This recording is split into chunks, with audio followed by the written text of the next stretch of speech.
नमस्ते investors, simply stocks में आपका स्वागत है। आज के वीडियो में हम एक ट्रेंडिंग स्मॉल कैप बिजनेस को स्टडी करेंगे जिसका नाम है आशापुरा माइंडकेम।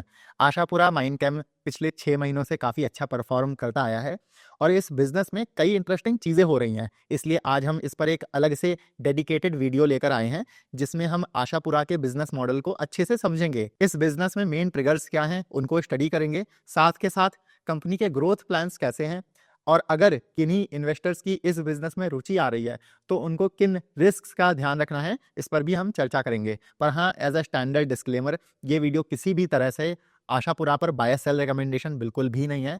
यहाँ हमारा मोटिव या पर्पस आशापुरा के बिजनेस मॉडल को समझना है, इसका आपको बहुत ज़्यादा ध्यान रखना है। इसके साथ ही चलिए शुरू करते हैं। आशापुरा माइनकेम मिनरल्स और माइनिंग सेक्टर से है।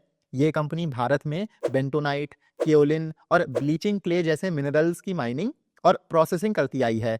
Bentonite foundries, construction, oil and gas जैसे सेक्टर्स में इस्तेमाल होता है। बेंटोनाइट इन सेक्टर्स में इंडस्ट्रियल बाइंडर्स बनाने के काम आता है।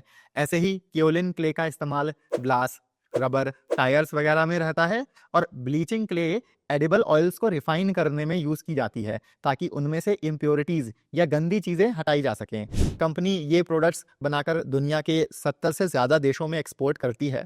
आशापुरा बेंटोनाइट और एलाइड मिनरल्स बनाने वाली भारत की सबसे बड़ी और दुनिया की तीसरी सबसे बड़ी कंपनी है। और ऐसा नहीं है कि आशापुरा कोई नया बिजनेस है या कोई नई कंपनी है, ये इस बिजनेस में काफी समय से रहे हैं।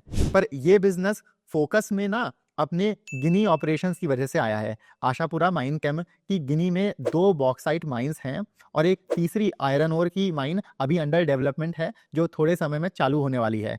गिनी आशापुरा के लिए एक बहुत बड़ा ट्रिगर है। ये वेस्ट अफ्रीका में एक छोटा सा देश है, लगभग उत्तर प्रदेश जितना बड़ा। और यहाँ की स्पेशल बात क्या है कि यहाँ पर बॉक्साइट के काफ़ी ज़्यादा रिजर्व्स हैं। बॉक्साइट एल्यूमिनियम का ओर होता है, माने कि बॉक्साइट को प्रोसेस करके एल्यूमिनियम बनता है। आप इस स्क्रीनशॉट में देखोगे कि गिनी के पास लगभग 7,400 मिलियन टन्स के बॉक्साइट रिजर्व्स हैं। दुनिया में सबसे ज़्यादा बॉक्साइट के रिजर्व्स चाइना, गिनी और ऑस्ट्रेलिया के पास हैं। इसके अलावा ब्राज़ील, इंडिया और इंडोनेशिया में भी थोड़ी माइनिंग होती है। पर बॉक्साइट माइनिंग में एक दिक्कत क्या है कि ऐसा लाल स्लज निकलता है जो एनवायरनमेंट के लिए अच्छा नहीं होता है। बाकी माइनिंग से पर्यावरण को तो वैसे ही नुकसान पहुंचता है, इसलिए ऑस्ट्रेलिया, मलेशिया और इंडोनेशिया बॉक्साइट माइनिंग को कम कर रहे हैं। इंडोनेशिया ने तो बॉक्साइट एक्सपोर्ट्स पर बैन लगा दी है। बाकी चाइना के खुद के रिजर्व्स होने के बावजूद उसे बॉक्साइट इंपोर्ट करना पड़ता है क्योंकि वहाँ कंजम्पशन ही इतना ज़्यादा है। चाइना पूरी दुनिया में सबसे ज़्यादा एल्यूमिनियम कंज्यूम करता है और हर साल लगभग 200 मिलियन टन्स बॉक्साइट इंपोर्ट करता है। इसलिए बॉक्साइट का प्रोडक्शन इंडोनेशिया, ब्राज़ील, ऑस्ट्रेलिया से निकलकर गिनी में शिफ्ट हो रहा है और गिनी प्रिफर्ड डेस्टिनेशन या सप्लायर बन रहा है चाइना के लिए। एल्यूमिनियम की डिमांड तो देखिए बस 4 से 6% के रेट से बढ़ रही है हर साल, पर चाइना के खुद के बॉक्साइट इंपोर्ट्स कुछ 10 से 15% के रेट से बढ़ रहे हैं। माने सेक्टर कुछ खास तेज नहीं ग्रो कर रहा है, पर सप्लाई चेन शिफ्ट हो रही है। जैसे हमने देखा था कि कोविड के बाद कई सारी कंपनियां चाइना से निकलकर केमिकल्स की सोर्सिंग भारत से करने लगी थी और हमें डेकेडल सप्लाई चेन शिफ्ट देखने को मिला था। वही चीज अभी यहाँ पर हो रही है। पर गिनी में बिजनेस करने में एक चैलेंज क्या है कि ये इतना डेवलप्ड देश नहीं है। यहाँ पर इंफ्रास्ट्रक्चर उतना अच्छा नहीं है, माने कि रोड, ब्रिजेस, पोर्ट्स वगैरह इतने अच्छे नहीं हैं। गिनी में बिजनेस करने के लिए जो कंपनियां आती हैं बाहर की एमएनसीज वगैरह, वहाँ की सरकार उनको लाइसेंस दे देती है पर इंफ्रास्ट्रक्चर में इन्वेस्ट नहीं करती है। उनको खुद ही पूरा इंफ्रास्ट्रक्चर डेवलप करना पड़ता है और आशापुरा ने लगभग 10 से 11 साल लिए हैं गिनी बिजनेस को अपना सेटअप करने में। अपॉर्चुनिटी देखने से लेकर फिर माइनिंग लाइसेंस सिक्योर करने के बाद इन्होंने वहाँ पर खुद से रोड, पुल और पोर्ट्स बनाए हैं ताकि ये बॉक्साइट को वहां से माइन करके एक्सपोर्ट कर पाएं। आशापुरा अब तक लगभग 125 मिलियन डॉलर्स या लगभग 1000 करोड़ के आसपास खर्च कर चुकी है गिनी बिजनेस के डेवलपमेंट पर और अब जाके आशापुरा को इस इन्वेस्टमेंट पर रिटर्न मिलना चालू हुआ है। आशापुरा के पास बॉक्साइट की हुडा और बोफा में 2 ऑपरेशनल माइंस हैं। तीसरी माइन आयरन ओर की याम्बोली में 4 से 6 महीनों में चालू हो जाएगी। इन माइन से पोर्ट्स तक ले जाने के लिए इन्होंने लगभग 370 किलोमीटर की रोड्स भी कंस्ट्रक्ट करी हैं। फिर यहाँ से ये बॉक्साइट अपने जीएसएम, बोफा और कोंटा पोर्ट्स के जरिए चाइना एक्सपोर्ट करते हैं। आशापुरा के पास 10-12 साल से ज्यादा समय के लिए इन माइंस को चलाने के लाइसेंसेज हैं। अब देखिए, आशापुरा माइन कैम अभी अच्छा है, पर 3 महीने बाद या 6 महीने बाद अच्छा रहेगा कि नहीं, इसकी कोई गारंटी नहीं है। ये तो सबको पता है कि लॉन्ग टर्म इन्वेस्टिंग करनी चाहिए, पर आप किसी बिजनेस को लॉन्ग टर्म के लिए तभी होल्ड करोगे ना, जब उसके हर क्वार्टर, हर साल अच्छे रिजल्ट्स आएंगे।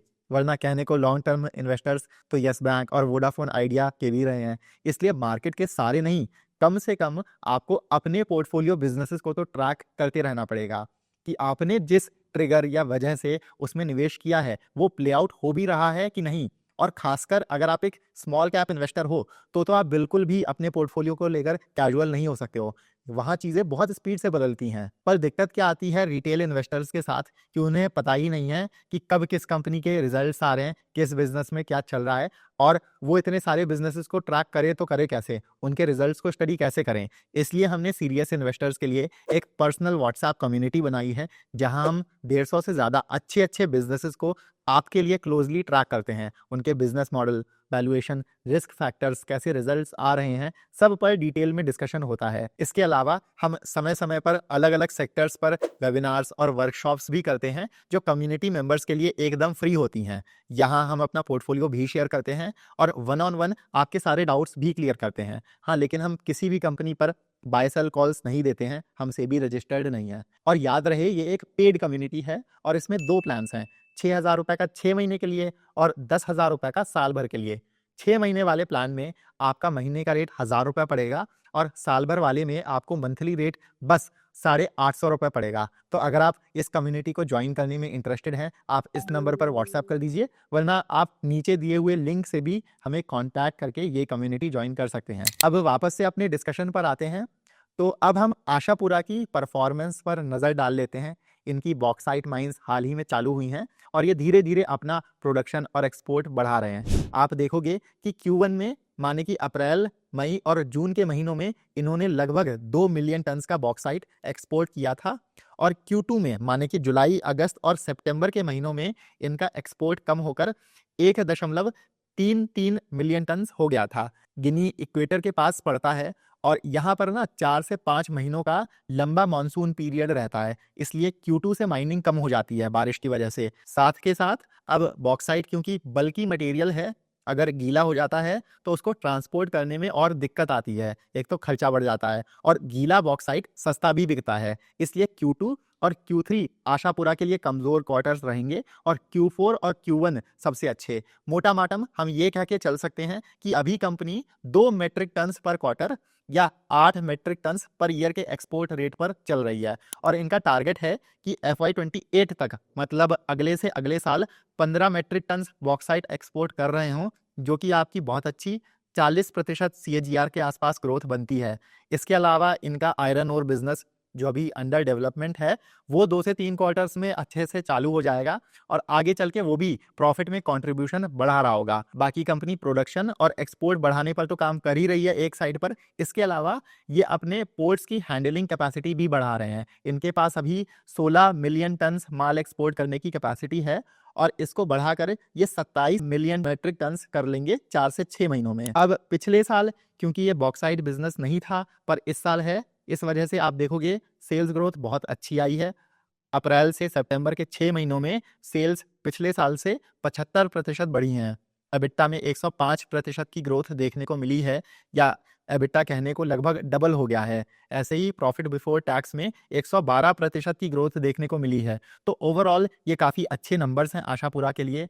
पर हाँ, Q2 में इनकी परफॉर्मेंस हल्की डाउन हुई है अगर हम Q1 से कंपेयर करेंगे, क्योंकि जैसे मैंने आपको बताया कि Q2 सीजनली वीक क्वार्टर रहता है। पर एक और चीज़ जो कंपनी के अगेंस्ट वर्क करी है वो है कि Q2 में बॉक्साइट का दाम थोड़ा गिरा था, लगभग 3-4-5% के आसपास, जिस वजह से एबिटा पर थोड़ा प्रेशर आया है। वैसे तो देखिए, बॉक्साइट ना आपका इतना वॉलेटाइल कमोडिटी है नहीं, पर ये कमोडिटी प्राइस मूवमेंट्स का रिस्क बना रहेगा, जिसका आपको ध्यान रखना है। But overall Ashapura Minechem एक अच्छा इमर्जिंग बिजनेस है, जिसमें हमें 2 से 3 सालों का अच्छा टेलविंड देखने को मिलेगा, क्योंकि बॉक्साइट की सप्लाई चेन ऑस्ट्रेलिया, इंडोनेशिया वगैरह से गिनी शिफ्ट हो रही है। वैल्यूएशन कंफर्ट भी है यहाँ पर।